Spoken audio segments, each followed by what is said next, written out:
Children of I Want to Talk to Your Manager parents, what has been your most embarrassing experience? Story 1. One time, my granddad got a sausage roll at a football match during halftime. When he got back to his seat, he found it was overdone. The pastry was quite burned. The man was irate. He didn't take it back straight away as the second half was about to start, but he spent much of the second half angrily lamenting his savory snack letdown. So he takes it home, calls the customer service number on the back. I assume he had a few choice words for the poor soul on the other end, but I wasn't present for this, and keeps the rest of the sausage roll in the freezer for the next couple of weeks.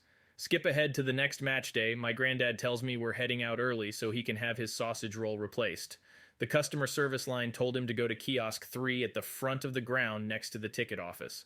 When we arrive, however, the shutters are down at the food place. The old man looks around, growling and turning red in the face, stamps right over to window number 3 of the ticket office, and slams his frozen, burned sausage roll down like a fucking flaky gauntlet.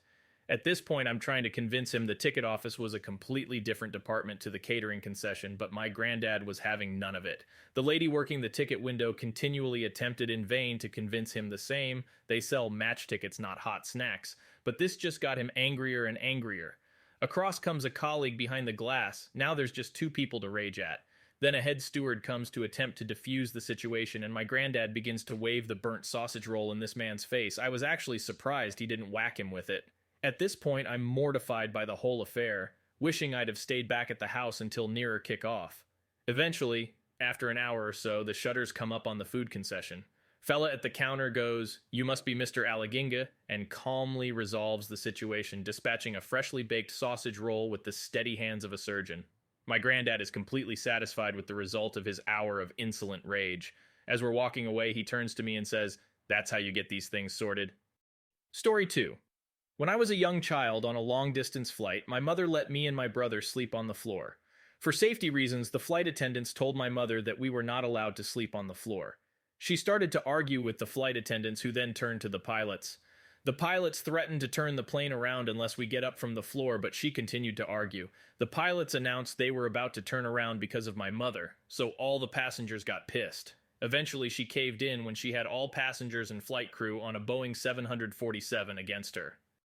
Story 3. Oh, my dad. He can be such a prick if you get his order wrong. It could be fast food or a nice sit-down restaurant. He often yells at waitstaff if they undercook his steak. It has to be well done, or he claims to have lost his appetite.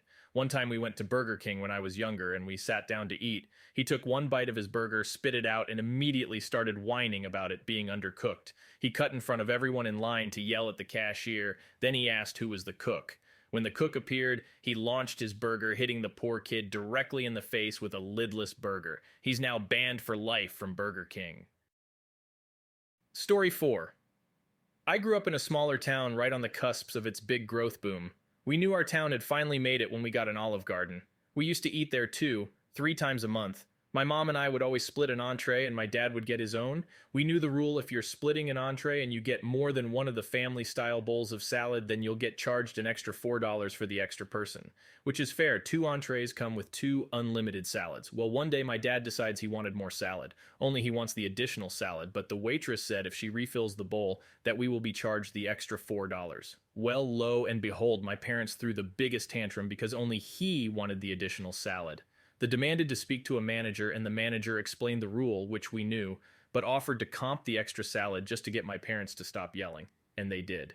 When our bill came, the manager comped my dad's entree and the additional salad fee. Well, my mom got up, interrupted the manager while he was talking to other guests, and threw the check in his face and asked, "What's this?" She was furious that he comped my dad's meal. He ate the meal, therefore we would like to pay for it. She wouldn't stop raising her voice until she was allowed to pay for the meal, but not the salad. The manager was confused, but obliged. When they brought the change, the manager slipped a few free appetizer coupons. My mom ripped them up and threw them on the ground as she left. Safe to say I didn't eat out with them for at least a month, and I still refuse to go to Olive Garden with them. Story 5. I worked at Best Buy. I stopped in with my mom one day because she wanted to buy me the Star Wars DVD box set for my birthday. I had a huge crush on the girl that was working the customer service counter. Well, the DVD set rang up $10 more than it was priced, and my mom deliberately didn't say anything until after the transaction so she could claim the effing $5 Michigan scan law bounty. My crush didn't know how to process it, and the manager was busy, so my mom tore into her about how it was her job and how she should understand how to do things, at my job, to a girl I liked. My life was misery for a while afterward. Story 6. This is my favorite example of my mom being an absolute wacko. We are from New York, and I met her in LA where she was vacationing for a few days. There is a restaurant we had been to before and really wanted to visit again. I guess you could say it's a hot spot. This is lunchtime, no reservation. We arrive at the restaurant, and there are a bunch of open tables. It's early, probably before noon. My mom asks for a table, and they say, "We're so sorry, but if you don't have a reservation, we unfortunately do not have any tables for you. If you'd like, you can leave your phone number, and we can call you if we have any cancellations." My mom starts huffing and puffing, pointing at all the tables, which are of course reserved for 12 o'clock and 12:30 reservations, but are currently empty. She's making a whole scene and just storms out of the restaurant. I try to explain to her the way restaurants work, that there are empty tables because other people are going to be coming in later with reservations. She is storming down the block just ranting, "No, you don't get it. I've worked in restaurants my whole life. This is what they do. It's LA. It's like a nightclub. They don't like the way we look. This is ridiculous." While she's ranting, the hostess comes running down the block. They had a cancellation and they could seat us immediately. I was humiliated. I didn't even want to eat there anymore. Long story short, I never take my mom to any restaurant I like. Story 7. My mother-in-law is truly a Karen. Going out to eat with her is always a nightmare. Her orders have 14 special requests, but she's not at all kind about it. She is defensive from the get-go, like you're an idiot who's already screwed the order up. "No dressing, not on the side, nothing, completely dry. Do you understand? I will send it back." The one I will never forget, though, was dinner at Joe's Crab Shack. In case you've never been, it's one of those places that every so often plays a song that the entire staff is required to drop everything and do a little synchronized dance to. It's quick, everyone gets a little kick out of it, it's part of the fun. Now, my mother-in-law Karen knew this. It's not like she'd never been here. But apparently she was not willing to wait 2 extra minutes for her dry salad, so she starts going off as soon as the dancing starts. She gets a manager who clearly knows Karen well and offers a quick apology for doing their job, a discount, and her dry-ass salad. But Karen's not completely satisfied. She tells us that even though dinner for our party of 8 is on her, she's not tipping the waitress 1 penny. She proceeds to whine loudly the rest of the meal and antagonize our waitress over petty shit. I worked too many years in customer service, and I'm a decent human being. I made sure to get my bill separate so I could tip for the entire table. I wrote a quick note on the receipt, something along the lines of, "Way to stay positive even when the customer's a jerk."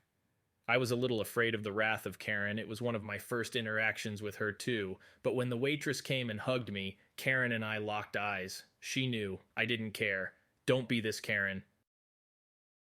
Thanks for watching. If you have your own story to share, leave it in the comments below. Who knows, your story might be featured in the next video, and if you haven't already, don't forget to subscribe for more story videos. See you next time.